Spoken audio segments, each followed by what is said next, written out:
हमारे देश की राजनीति में अजीब सी विडंबना रही है। शीर्ष पर बैठे नेता को हमेशा ही अपनी कुर्सी के खिसकने का डर सताते रहा है। मोदी, अमित शाह जैसे नेता भी इससे अछूते नहीं रहे हैं। इस डर पर काबू करने के लिए शीर्ष नेताओं की ओर से कई तरह के तिकड़म लगाए जाते हैं। उभर रहे नेताओं के पर कतरे जाते हैं।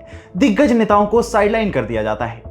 ऐसे लोगों को मुख्यमंत्री बनाया जाता है जो उनके इशारे पर काम करते रहे। लेकिन जब कुर्सी सौंपने की बारी आती है तो ऐसे लोगों को चिन्हित किया जाता है जिससे शीर्ष नेतृत्व को भी खतरा न हो और कुर्सी भी सुरक्षित रहे। बावजूद इसके कई बार कुर्सी के लिए मारामारी हुई है। नीतीश कुमार और हेमंत सोरेन जैसे नेताओं को भी कुर्सी किसी और को देनी भारी पड़ चुकी है। केजरीवाल ने काफी सोच समझकर आतिशी को दिल्ली की कुर्सी थमाई है, लेकिन सीएम बनते ही आतिशी इतनी एक्टिव हो चुकी हैं कि आने वाले समय में क्या होगा इस पर सवाल उठने लगे हैं। ऐसे में सवाल यह है कि क्या आतिशी को सीएम बनाना केजरीवाल के लिए भारी पड़ने वाला है? अभी तक एक बार भी मंदिर नहीं जाने वाली आतिशी सीएम बनने के बाद मंदिर क्यों जा रही हैं?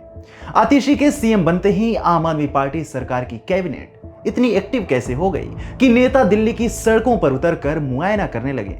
आखिर क्या है कहानी? नमस्कार, मेरा नाम है अवनीश और आज की वीडियो में हम इन्हीं सारे सवालों के जवाब ढूंढने का काम करेंगे। बचपन से ही हम एक कहावत सुनते आ रहे हैं कि राजनीति में कोई किसी का सगा नहीं होता, बेटा बाप का नहीं होता, दामाद ससुर का नहीं होता, कोई किसी का नहीं होता।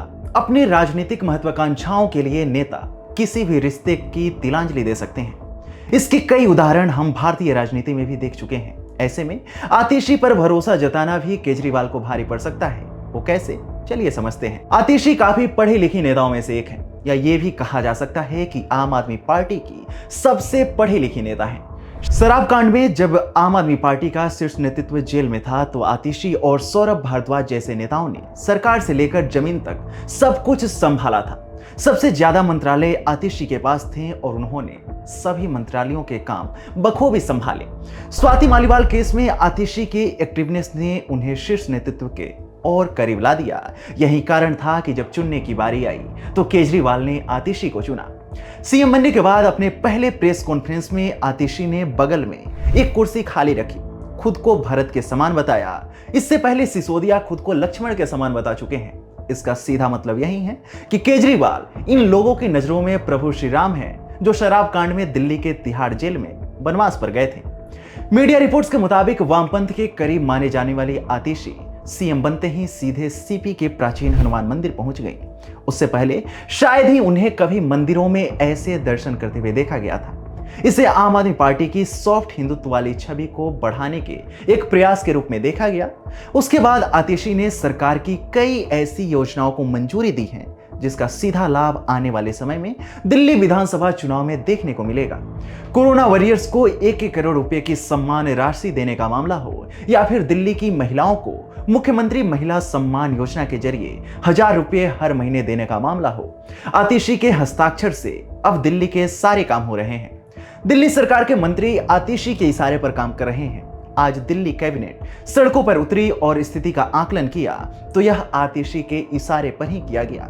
तमाम राजनीतिक विश्लेषक भी ये मानने लगे हैं कि आतिशी केजरीवाल की बेहतर उत्तराधिकारी साबित हो सकती हैं। आम आदमी पार्टी के कई नेता भी आतिशी की कार्यशैली की पहले भी सराहना कर चुके हैं। भले ही आतिशी का राजनीतिक करियर काफी लंबा न रहा हो, लेकिन इतने कम समय में पार्टी कैडर्स की पसंद बनना भी किसी उपलब्धि से कम नहीं है। दूसरी ओर पूरी तरह से बेदाग छवि वाली आतिशी को अब दिल्ली का सीएम बनाया गया है तो पार्टी कैडर्स अब उनमें अपनी उम्मीद ढूंढने लगे हैं।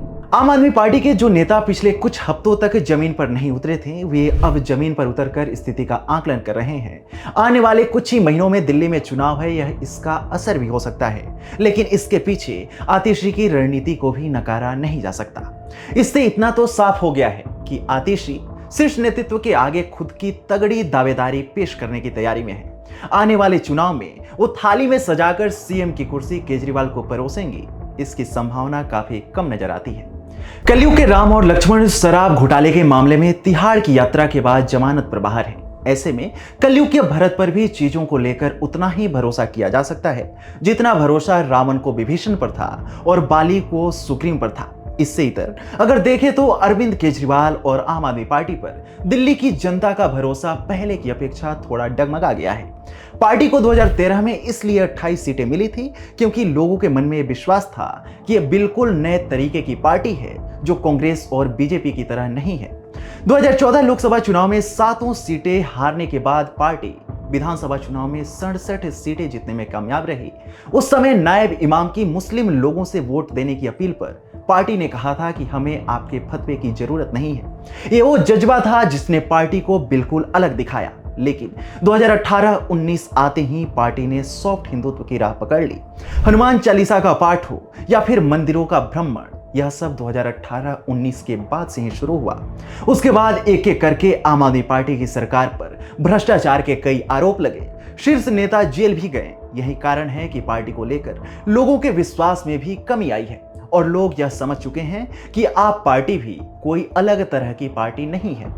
ऐसे में इसका असर दिल्ली विधानसभा चुनाव 2025 में भी देखने को मिलेगा। पार्टी की सीटें कम भी होती हैं तो उसका ठीकरा केजरीवाल और सिसोदिया पर नहीं बल्कि आतिशी पर ही फोड़ा जाएगा। लेकिन पार्टी अगर रिकॉर्ड मार्जिन से जीतती है तो उसका क्रेडिट आतिशी को नहीं मिलेगा। आतिशी भी यह बात बखूबी समझती है। आपको बता दें कि पूरी की पूरी आम आदमी पार्टी अरविंद केजरीवाल, मनीष सिसोदिया और संजय सिंह के इर्द गिर्द घूमती है।